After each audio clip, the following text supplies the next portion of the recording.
Alright guys, so today I've got the pleasure of having and doing a review on the new Range Rover Vogue SDV8. So I've already had the Vogue, standard Vogue, which is nice, but this is like the upgraded version. It's the one just before the autobiography, so it's pretty pimping. It's got everything you would want, which I'll show you further on, but I just think personally it looks nicer with the nice alloys, not standard alloys, low profile tyres, blacked out windows, and I like the grey actually as well. I think the grey is quite nice. So you've already seen the front of the other one, but I'll just show you the front of this one. Looks pretty nice. They look awesome. Just all round, really smart looking car. The blacked out side grills.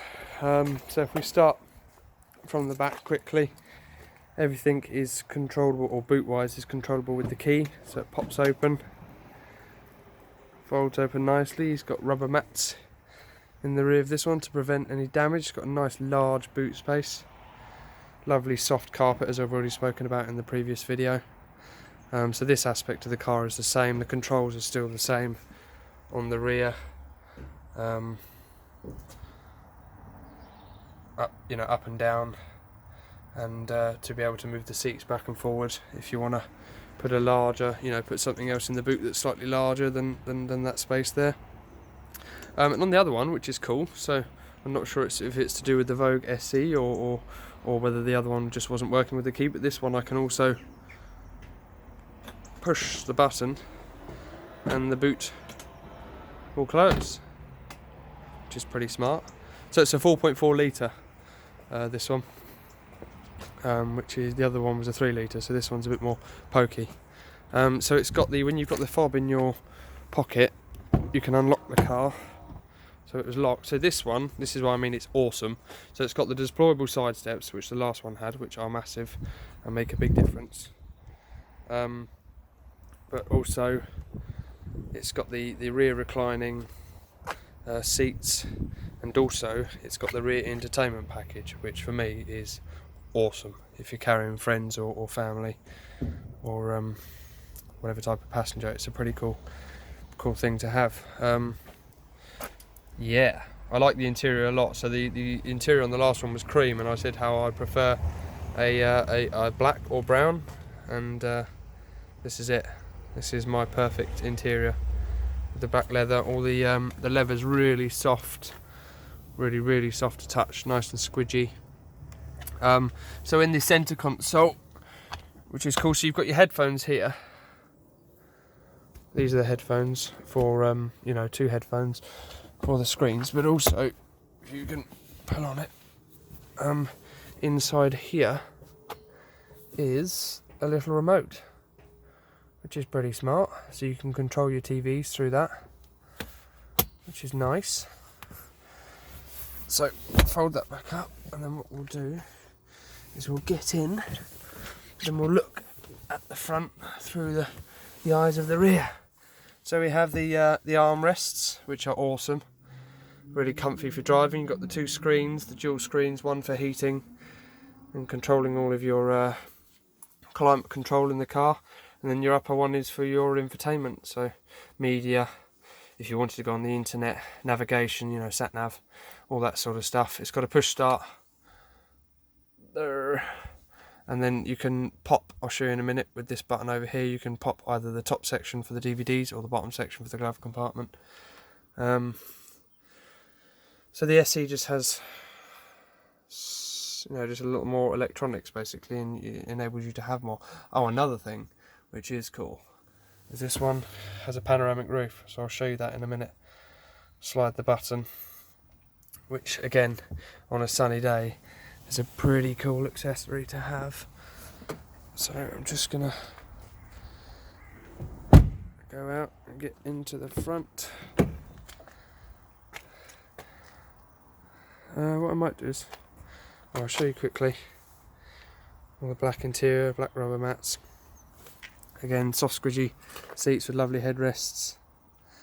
Lots of movements to be able to do with the seats, multifunctional seat operation. And I'll show you quickly now with the key on. Will it work with the car off? I'm not sure. Yeah, it will. So that pops the glove compartment open. So that's got a lovely satisfying clicky sound. And this one just pops that, and you would pull it down and place your DVDs in there. And this is like a felt type, no, not felt, felt's the wrong word, like suede type feel to it. That's very nice. All the dashboard is amazing. It's all squidgy. It's all real soft to touch, which is nice. Nice black steering wheel, which is heated. Yeah, so what I'll do is I'll plonk you in the back, and then I'll show you the panoramic roof. Oh.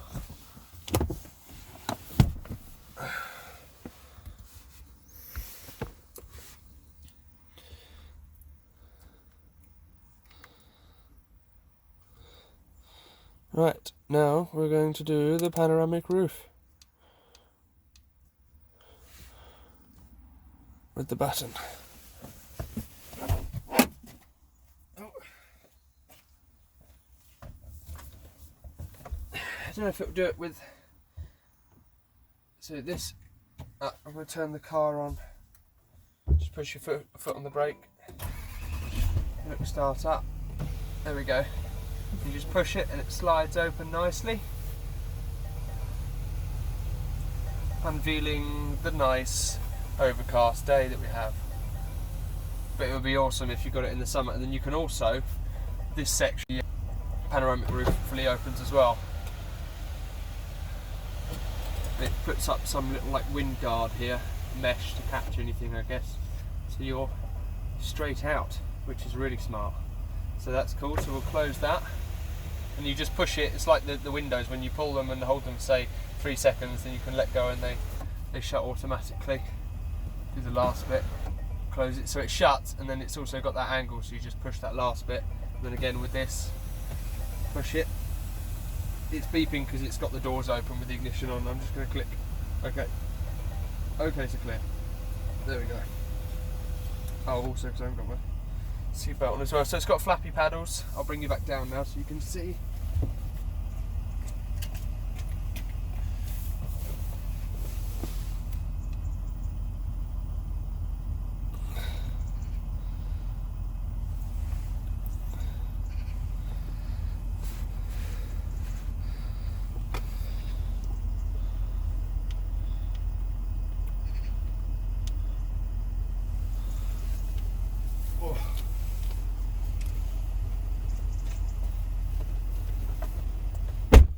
Turn it back off.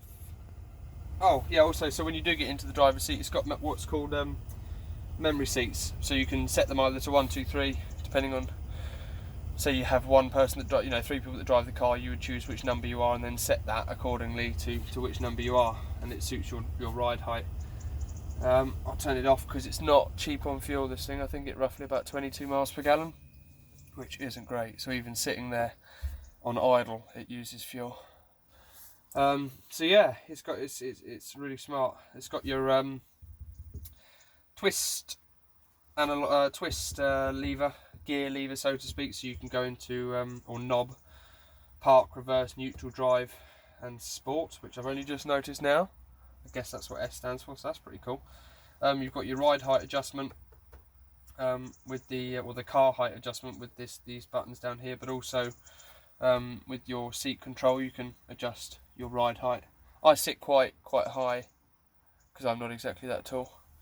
Like I say, all the infotainment you can go through, slide, which is cool, is you can set this seat here to chauffeur mode.